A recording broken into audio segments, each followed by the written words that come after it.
Molly,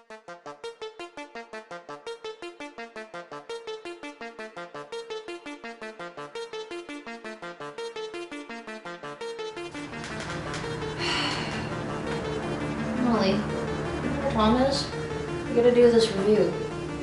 You know what? I got an idea. I've seen it work in the movie. Watch this. See this? Yeah, I know. Perfect. Alright. From the land beyond, from the world past hope and fear, I bid you, Thomas, now appear. You called? Yeah, where the fuck were you? We have a review today. Oh, we're gonna do it. Okay, that's good. Okay, I want to see Molly. Oh, does she have to go? Do you see another spot for her? Oh, Molly. Oh, Come on, Molly. come on, girl. She's like, damn it. Yeah, we'll get her another thing. Okay, so, hey everyone, I'm Thomas, I'm Claire. and for today's review, we're gonna look at the 7th Voyage of Sinbad. Now, how to start with this? Well, we could go into a little history of them, which there is a lot. There is a lot since it's a much older film. Well, it's not just the film, it's the story itself of Sinbad. Exactly. I think some estimates say that the book that was, you know, have you ever heard of the 1001 Arabian Nights? Yes. Well, it originally came out of, say, 9th century Middle East, I believe. And the story of Sinbad is that he was a poor, penniless beggar, who became a sailor, who became the adopted son of the Caliph of Baghdad, pretty much. Mm-hmm. And the stories itself went on to inspire many other tales, pretty much, including the movies. Which is another weird thing. This is called the 7th Voyage of Sinbad, but to some sources it should have been really called the 3rd or 4th Voyage, because it's based off the 3rd or 4th Voyage of the Sinbad legend. Yeah, well, this... It would be kind of boring to go the 3rd or 4th Voyage of Sinbad. Because then people will be like, well, what happened to the other ones? Well, it's weird because this is actually one of the first of a trilogy, actually. Yes, that is true. There was also Sinbad and the Golden... Oh god, I think it was the Golden Warrior or something like that. I think so. Maybe. No, the Golden Voyage of Sinbad, that's what it was. Yes. And this third one was Sinbad and the Eye of the Tiger. Mm-hmm. Because he had to go fight Mr. T, I guess, I don't know. It's the Eye of the Tiger, it's the Sinbad of night. You can stop now, they get the point. Yeah. There was also those other Sinbad things with John Philip Law, which I never actually saw. And then there's that animated Sinbad with Brad Pitt in it that nobody really remembers. That one was weird. Yes, it was. I wouldn't say it's a total bomb. It has some good parts here and there, but let's not focus on that. Let's focus on this one. Let's focus on this. And this one's special because this is our very first Ray Harryhausen movie on the list. Oh, yeah. Oh man, you gotta love Ray Harryhausen. Without him, we wouldn't have all those classic monster movies. When you think of, like, Ray Harryhausen, like, what film really comes to mind first besides this one? Mighty Joe Young?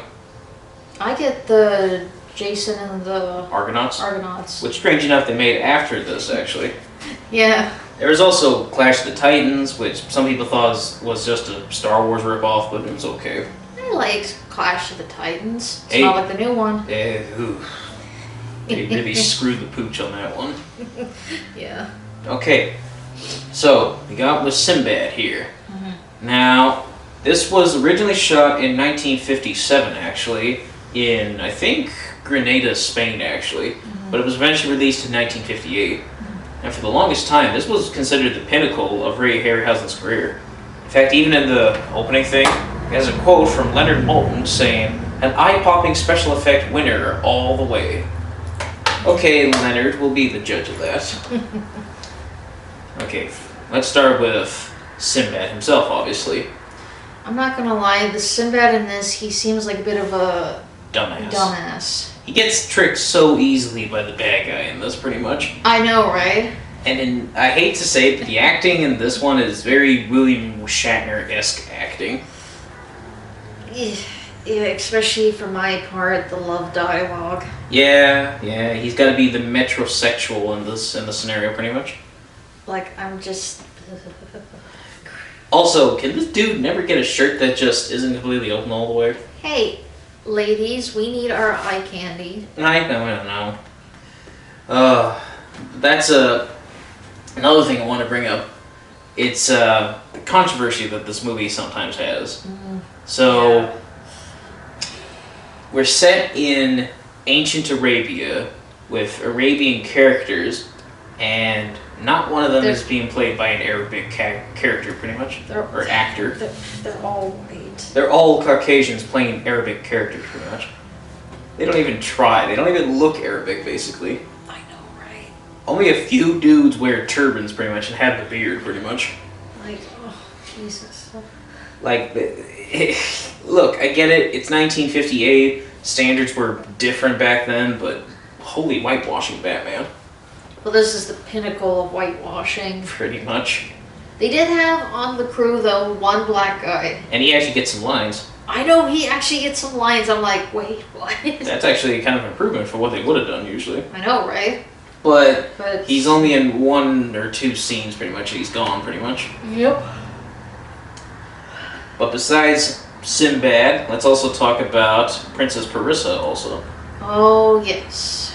Now, I gotta admit, some female characters in these era films are kind of just there to be the damsel in distress. Or the, like, love interest, but And she does do some things. she does do a few things. Like, I like it how she's actually used to help open the cages and stuff. And she goes to talk to the genie because of her size. That's, like, the only 2 things. Pretty much, and sometimes the effects on her is not that good. It's clearly just someone standing in front of a screen, pretty much. Oh, yeah, totally. Look, these effects were eye-catching in the 50s.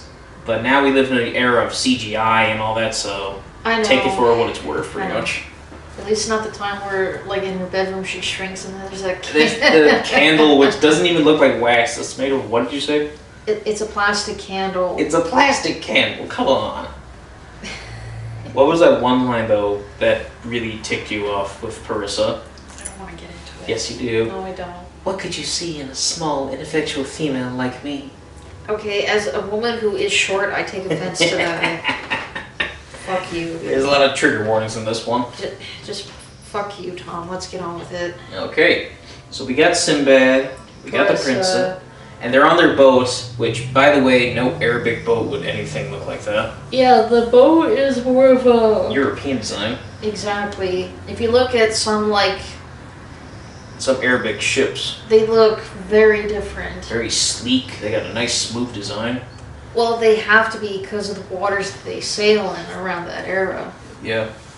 And then we get to the island of Colossa. Which, okay, the name could maybe use a change, but it's actually pretty badass. I thought the name of it was okay. The Isle of Colossa. What really got me interesting, Sinbad said that it looks like the island has the mark of some ancient civilization. And I always wondered, what civilization was there before? Well, it's obvious that there's a Cyclops, but... They didn't build those statues, though, did they? And if they did, like... Why did they build them? It's... Speaking of which, we finally get to see our Cyclops for the film, actually. Yes. And now the effects they use for him is typical of a Ray Harryhausen. It's stop motion with a little bit of foreground laying kind of thing. Mm-hmm. It's a technique they used for like the original King Kong movie, pretty much. Oh, yeah. And I gotta admit, the design for the Cyclops is pretty cool. I love the horn that he has on his head, pretty much. Yeah. I'm not sure why they gave him goat legs, but it's pretty okay. Yeah, I don't understand why they gave him goat legs either. According to Harryhausen, they wanted to give him goat legs because that way they give him a more mythological feel to it, pretty much. Like the ancient Greeks and all that. Okay, I mean... And I don't know what it is, but whenever the Cyclops roar, it sounds like an elephant and a rhino were mashed in together somehow. Yeah, I know, right? But this is important for another scene. We get to meet our obvious evil bad guy for the movie. Yeah, Sakura. Like, come on, dude. His name's Sakura. He has long, flowing, blackish robes. He's bald. He has devil, curly eyebrows. And at some point in the film, he wears a tunic. Never trust a man in a tunic. Period. Pretty much. But hey, at least the actor who plays him is clearly having a good time with the role. Yeah, I actually liked him. He was a very entertaining, like, villain. He actually has a bit more charisma than the actor who plays Sinbad. I know, right? Yeah. There's like parts of the film where like I side with the villain more. Mind you, it's because, you know, he's easily able to outsmart Sinbad. I know, right? I'm like, Sinbad, you cannot be this stupid, right? Apparently so. Yeah. Actually, did you know a strange fact about that actor? After he like worked with Ray Harryhausen, he became an English teacher. He became an English teacher. Yeah. That's gonna be weird. Hello, I'm going to be your English teacher for today. Getting treated by a British Lex Luthor, pretty much. But anyways. So they rescued this guy. Unfortunately, he loses the lamp. I have to say that every time. It's my thing. Am I the one who thinks the lamp looks just a little bit bulky? Well, it has to be. It's got to carry the kid inside. Which, interesting fact, they use a kid to play the genie in this one. Yep. Which makes me wonder, so his name's Barani, right? Yeah. But how did he become a genie? Usually it's because they're trapped within a lamp. But was he like a human before or something like that? I don't know. It feels like he was, but... But now he's been trapped in the lamp and he's made a slave, pretty much. Mm-hmm. And it always makes me wonder, so if he was put in the lamp, who put him in the lamp? Well, I don't think it was Sakura. Clearly, it must have been a different evil magician. Possibly. They're just popping up all over this place. So, he loses the lamp, and then they have to go to Baghdad, which actually kind of looks pretty badass, actually. Yeah, I like the look of Baghdad. It actually kind of looks like some of the old ancient tapestries and paintings of Baghdad before we bombed the shit out of it. Let's not get too political here. Sorry. But hey, we actually get to see Sinbad and everyone else dressing in period-appropriate attire, actually. Except maybe Parissa. Yeah, okay, Parissa's maybe showing off a little too much skin for the Muslim culture. Yeah, I was gonna say, she shows way too much skin for, like, somebody of that culture. Although, strange enough, she says she comes from the ancient city of Chandar, which is actually an Indian word, actually. And if you actually look at most of the outfits that she's wearing during this film, it looks like something more akin to that area. A very Indian, little West Indian look kind of thing, don't know. Mm-hmm. And they, well, we also get to see another interesting thing in Baghdad. The most expensive shop movie, pretty much. Yep. The Snake Lady. Or the Naga. Naga, yeah. Which, strange enough, according to Ray Harryhausen, he used that model again in another movie of his. It was Medusa. Yeah. All he just did was cut a few of the arms off. Yeah, pretty much. Well, but that was a very interesting scene. Very interesting. We get to see the extent of Sakura's power, pretty much. Oh, yeah. It is pretty terrifying because you realize that it's two bodies mashing, the one in the tail almost strangles her. Is literally strangling her to death. Pretty much. Unfortunately, we also get another thing with this. Well, he turns Parissa into Mini-Me, pretty much. Not mini. Tiny. Tiny. Little size of my pinky, pretty much. Pretty much. That's how big she is. Hate to mention, someone's like, oh, come on, baby, we can still make this work. How? Well, sex would be very interesting, I'll tell you that. No, it wouldn't. It'd probably kill her. It would kill her in the process. Let's not get into it. So we have to, once again, trust Sakura, even though it's very stupid that we trust him. I know, right? He's literally doing all these tricks just so we can get back to the island and find the lamp. Mind you, if they don't, Chandar and Baghdad will go to war, pretty much. Exactly. But that'd be kind of hard, because I looked it up, Chandar was like a little Indian province, pretty much. And you're gonna go to war with one of the biggest cities in the Arabic world at the time. Let's not get into it. Just saying. Focus. Okay.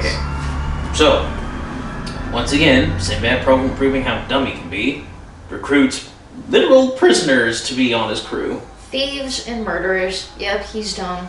I mean... Yeah, what do they end up doing? Portraying him. They mutiny. Within a week. Within a week, they mutiny on the boat, pretty much, and almost kill them. Pretty much. But thank God they go past Car Alarm Island, so they can get past that. Even though it's supposed to be like Wailing a tiny. demons? It's supposed to be like a tiny isle inhabited by thousands of demons, Wailing demons. and apparently their wailing is heard for hundreds of miles. But unfortunately, we didn't have enough money in the budget to show them, so here you go. I mean, like literally, I'm hearing this and I'm like, I think my car alarm's going off. I'm literally like, I guess Ray Harryhausen was saving the good stuff for later. but it's like, but we can't show that, so skip. And we're on the island. We got to the island. This is a weird ass island. They got water that's made of wine. They have cyclopses and rocks and dragon things. Yeah. But hey, thank goodness for the effects for this because once again, these effects are top notch pretty much. Oh yeah. I love the small details on the Cyclops, like when he gets hurt or stabbed in some way, we can still see the puncture marks pretty much. And I love the design of the rock with the two heads and everything, which is weird because usual in the legends, the rock only has one head pretty much. Well, there are some like pictures of the rock, and it does show that there are multiple heads, which usually akin to either 1, 2, or 3. It depends on the variant, I suppose. That's true. Well, can you smell what the rock is cooking? No. I'm sorry. No. I'm sorry. But besides the giant two-headed birdie, we also get A dragon. a dragon, which doesn't have wings, and he can't breathe fire, except when you're this close to him, pretty much. Like, seriously, Sinbad's right there. Just go, your troubles are done. I got a feeling it was like a learning mechanism that the dragon inhabited. Or he's just stupid. Did- And once again, all of Sinbad's crew members. That's the thing with these movies. None of the crew members ever survived these movies. You notice that? Well, like the crew members that he took with them to, like, obtain the rock Shell. They do something stupid like get drunk on the lake, or fall off a cliff, or kill the baby rock that brings the mom over. Yeah, they're done. Pretty much. Well, that's the thing though. Those aren't actual sailors. They're the men from the prison, so they're not trained. They're basically the red shirts of this scenario, pretty much. Yes. But then we also get, once again, Parissa gets kidnapped by Sakura, so he has to call on the genie to help him out, pretty much. Yes. Thank God this is only one of those genies that are limitless with a wish, not those 3 type of ones. I always hated how it's a limited wish. You know, because it's like you rarely have to think about. Yeah, pretty much. Speaking of the genie, it's kind of cool that he's a kid because it brings up a lot of questions for this thing, pretty much. Like, has he been a kid for like thousands of years? Or can he change his shape? And I gotta admit, I kind of spotted some things Disney may have stolen from this. Think about it this way. A little boy trapped inside a lamp. Didn't they do that in the DuckTales movie? Except that was voiced by Rip Taylor, pretty much. I think that was a parody though. And when he appears into a smoke, it's the same color as the Robin Williams genie, pretty much. Can we get on with it? Alright. So we get to Sakura's lair, which... By the way, I want this lair. This is a badass looking lair. And it's inside a cave guarded by a fucking fire-breathing dragon. Those are the best kind, pretty much. I know. Also, there's the thing again, there's all these cities and stuff in the background, pretty much. Or the temple and everything. Well, markings on the temple. So I had to wonder, did Sakura get this place from the people that lived here before? I imagine that he did. Oh, probably. But the only question is what happened to them. Did he, by the time he get there, they were gone, or did he... I'm gonna guess those Cyclopses had a nice snack before he came there. Yeah. So, we get to the thing, he turns Parissa back into her normal self, pretty much. Yep. And then... Skeleton. Skeleton. Can you believe it that people were scared of skeletons back then? I don't understand. I mean, I've seen some like really creepy looking skeletons, but this is so cheesy. Look, the skeletons were creepy back then, I don't know what to tell you. And the first time I saw this, I'm like, don't do skeleton music. Then when Mr. Big Big They do the xylophone, I'm like, oh god damn it. Speaking of the music, I actually kind of like music in this one. Reminds me of those old-fashioned adventure films from like the 50s and stuff. Well, this came out in the 50s, I know. But then again, that's not surprising because isn't that Bernard Herrmann did the music for this? Yes, that's true. AKA the guy who made the music for Psycho, pretty much. Yep. Actually, interesting fact about that skeleton I was also going to bring up. Harryhausen loved that. Harryhausen was surprised on how many people loved seeing that skeleton sword fight scene, that he later repeated that same process with another film of his, Yep. Jason and the Argonauts. And that was a cool battle scene. That was pretty cool. I mean, but by that point, he had perfected the thing, so instead of just doing one skeleton, he had a bunch of skeletons fighting, pretty much. Oh, yeah. So, besides that, Sinbad fights the skeleton, he wins. And then him and Parissa try to get the hell out of there. With the help of Pirani. Yes. And by the time... Well, before they get out, they also realize something. Well, in the lamp, there was an inscription that was carved inside. And Well- Parissa was able to see it because Pirani showed her. Yeah, so like when the big is small and stuff like that. When the big is small, again becomes tall, into fiery rock you must fall. So basically they had to Mordor that shit. And so they threw the lamp into the lava river below. The lamp! Just stop, please. Alright. God's sakes. I was thinking, yeah, Tolkien called, he wants his idea back. First of all, this came out before it, so shut up. Yeah, but the books came out before this. Yeah, well, stop it, let's not do that. So then they get out of there, past the dragon, but surprise, there's another Cyclops. Well, yeah, he said there were multiple Cyclopses on the island. Actually, for the final fight scene, it was supposed to be two Cyclopses fighting each other, like giant wrestlers and stuff like that. Mm-hmm. But they couldn't afford to shoot that, so instead they did the dragon fights as Cyclops instead. Mm-hmm. Which honestly is pretty much better in my opinion. Yeah, I think it's a lot more better. And of course, the dragon wins. He wipes the floor with that Cyclops, pretty much.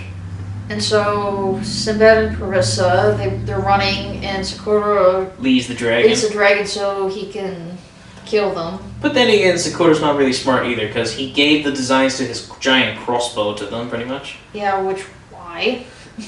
I don't know. So this can happen. Get shot in the heart, I think? I don't know.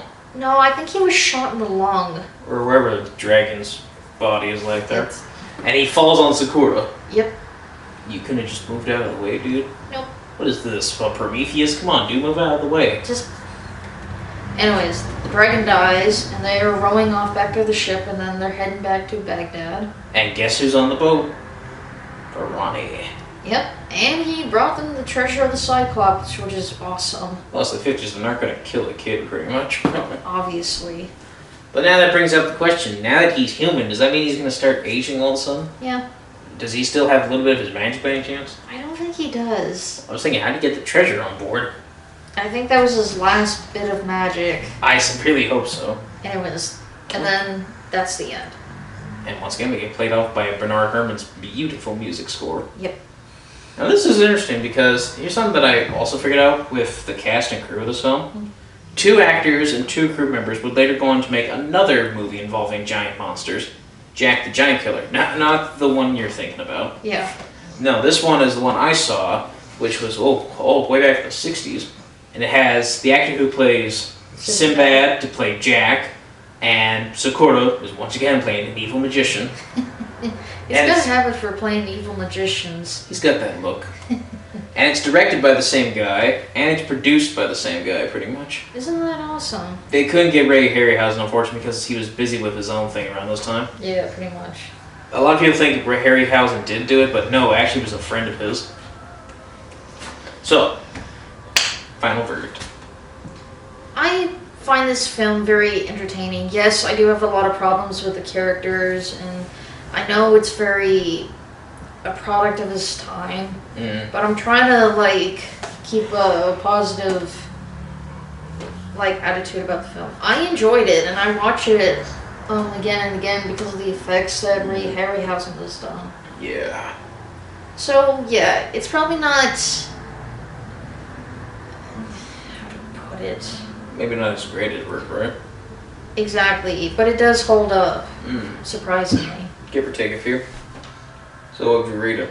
I would have to give this, I'm gonna be fair and give it a 6 out of 10. Yeah, that's fair. Because again, I have problems with some of the characters and their decisions, but that can be easily looked at. I'd have to admit, yes, just like you, this film is pretty dated when you think about it. Yeah. Dated in terms of female representation or minority characters, especially since everyone's white pretty much.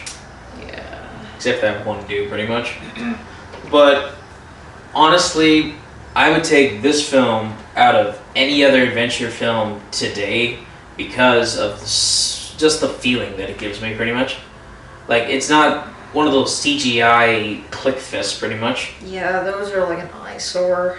In this thing, you have to admire that this is actual hard work put into this stuff pretty much. Exactly. And without Ray Harryhausen, we wouldn't probably have films like that even today pretty much. So I'd have to give this film a 7 out of 10 pretty much. Okay. Okay, folks, thank you for joining us here on our review of Sinbad pretty much. And if you like this, you can like and subscribe. And don't forget to hit the bell for notification pretty much. And also check us out on our social media, which includes Facebook, Twitter, Instagram. And if you guys want, you can also share this with your friends by looking at some of our other videos, both here and Silversmith Productions. And if you have any advice on what we should do later in the future, please leave a comment below. And other than that, I hope you have a very nice day. Now, let's go on an adventure pretty much. Yes. Alright.